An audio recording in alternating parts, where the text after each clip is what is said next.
તો ચોમાસા દરમિયાન ગીરના જંગલ પણ ખીલી ઉઠ્યા છે તો બીજી તરફ વનરાજા સિંહ પણ જંગલથી ગ્રામ્ય વિસ્તાર તરફ વળ્યા છે। કદાચ નદીઓ અને પાણીનો ધસમસતો પ્રવાહ સિંહને પસંદ આવ્યો નહીં હોય।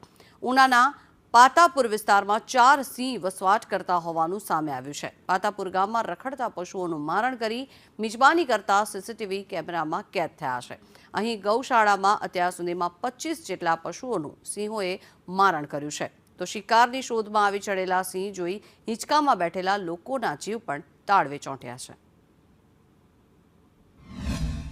पर्यटन खातु लई जातु नहीं अँ माणा ने मारी नाखे तो ई के रुपया आपी पर्यटन ने खाई जाए तो 5 लाख आपी मैं खेतीवाड़ी में जाऊँ हूँ करूँ माल ढोर ने हजी आज आगड़ी बळद ने मारवा धड़्यो तो 10 દિવસથી અવારનવાર અમારા ગામમાં રાની પશુ જેમ કે સિંહ દીપડા રોજ જે એકાદ બે માલ મારે છે અને અમારા ખેડૂતોના જે પ્રાણ પ્રશ્નો છે કે અમારી કાયમીની જે આવક છે પશુઓ ઉપર એને તો અવારનવાર ગમે તે મારી નાખે કરવાનું હું। આ ગૌશાળામાંથી રોજ 1 થી 2 ગાયો રોજની મારે છે 8-10 દિવસથી કાયમી આ પ્રોગ્રામ રે અહીંયા રાતે રહેવું પડે છે અને જંગલ ખાતું કઈ આમાં આપતું નથી કે ગૌશાળામાં ગાયો મારે એનું કઈ વળતર આપતા